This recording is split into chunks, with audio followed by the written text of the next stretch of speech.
book that I wrote recently about Anger is Your Compass that illustrate all these things. But there are so many elements to that. Once you need to understand what requires emotional regulation, how do you regulate yourself, basically stopping, pausing before you react. So that's a whole process of moving from reactivity.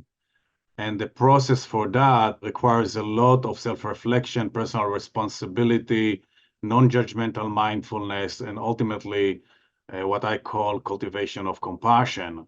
There are 3 steps process that I illustrate in my book that describe about pausing, stopping, and basically think compassionately and ultimately acting in a way that's moving you toward love and really unity. If you can do that, I think you can manage your emotions and anger in a much better way.